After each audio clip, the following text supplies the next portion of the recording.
There's obviously going to be 2 courses for the World Surf Ski Champs on the ICF Surf Ski Champs on the 17th and 19th. And being local for Durban, we're really excited, and we're going to be we have been practicing the course on Southwest and Northeast.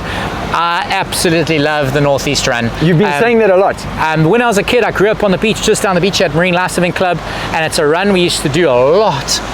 In my early years of paddling, my dad loved the run, and in the olden days we didn't really have a lot of cell phones, so we used to actually come down to the club, see which way the wind was blowing, and either paddle east or west. Nowadays there's weather apps and cell phones and all the rest of the stuff that goes, but in my early days we used to do quite a lot of toady runs. I haven't done as many in the last couple of years, but it's one I really enjoy. I like the run. So when Kira and Jade were with us, I spent a lot of time telling them to get used to the start, because coming out here with the Northeast, turning around that corner, my feeling, my opinion is, if you get it right, there's an advantage, because that's the first part of the race you've got to master. Then there's the next bit, and then there's the final bit. So this is a definite 3-part approach. So Greg, why do you think that it's going to be so important at the start? Tell me a little bit about the conditions. You run our SASS Academy on this beach, so you're probably the best guy to take us through that. How do you find that first kilometer or 2? So the Northeast, the wind is coming at us from this angle, and we're going to be going out into that Northeast, turning right around here. We're going to be oblique to it, side on, and side on, and then getting into position. So for those people that know the conditions and paddle here every single day, there are small little advantages. There are potentially refraction waves coming off the back of the harbour. There's the line that will enable you to not have a side-on wave. And my gut just says, don't take it lightly. Focus on it, absorb it, understand it, so that it doesn't become a factor in taking off a few 100 meters of your race.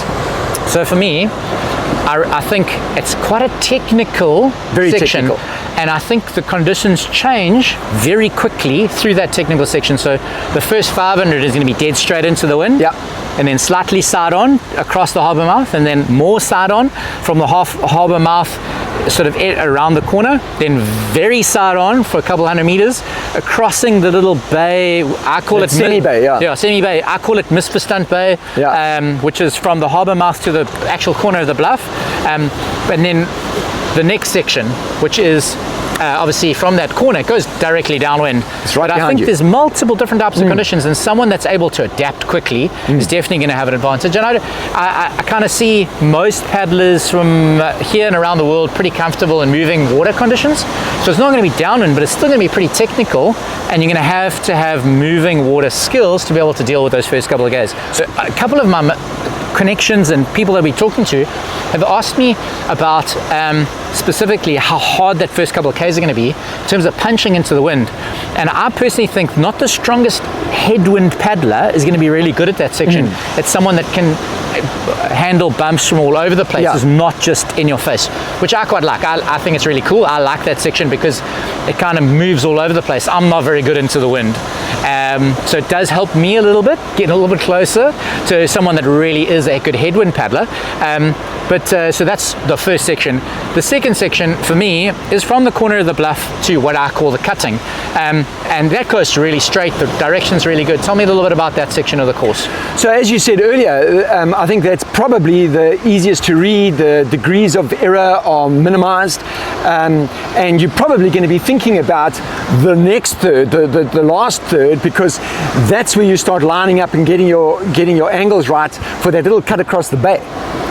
So the last third for me, I think, is the most important for a couple of reasons. There's not a lot of landmarks in the last third.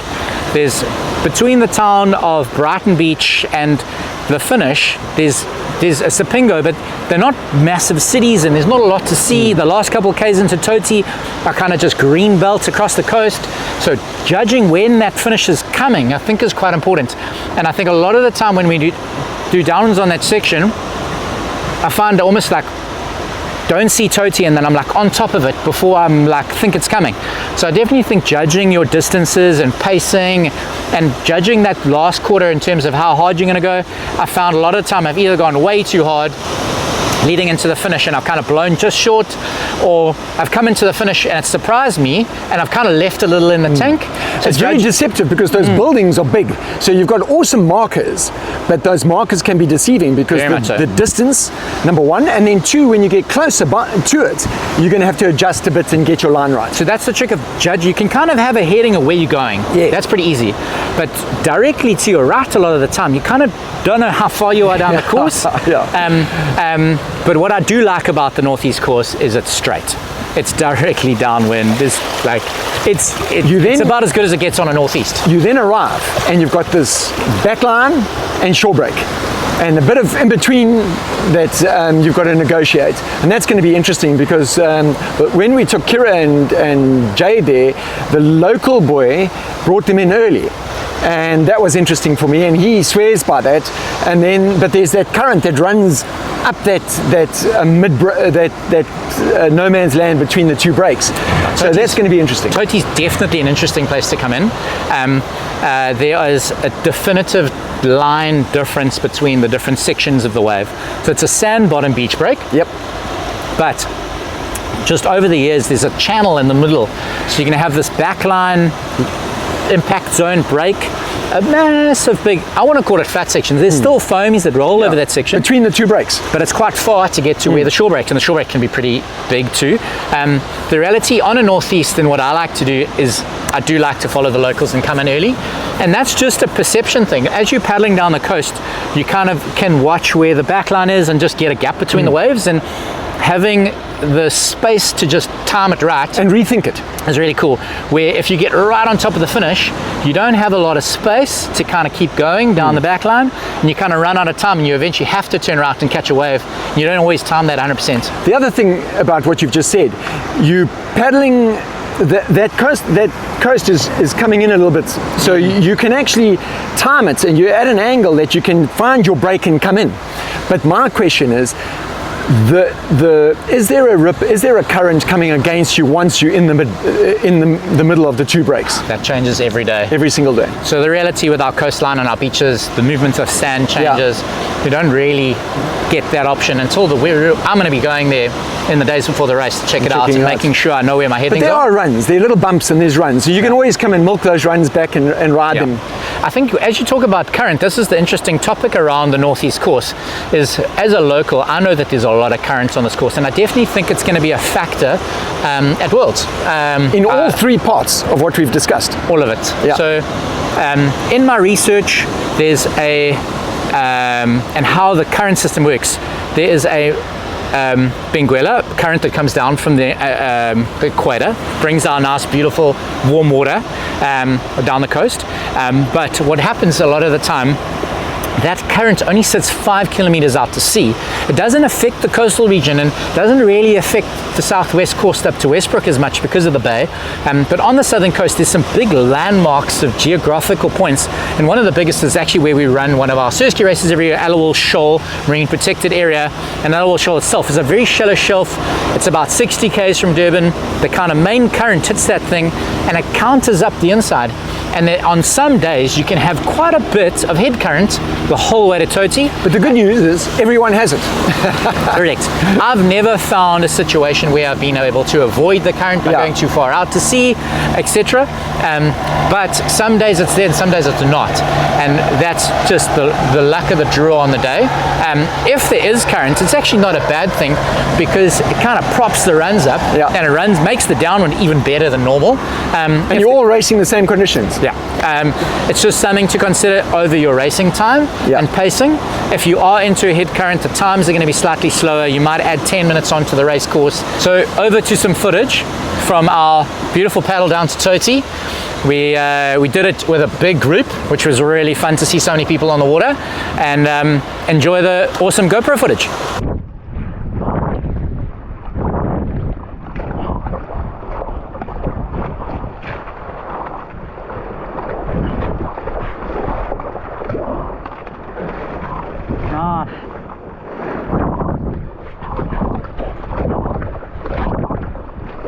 Good crack, hold on.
So it's done.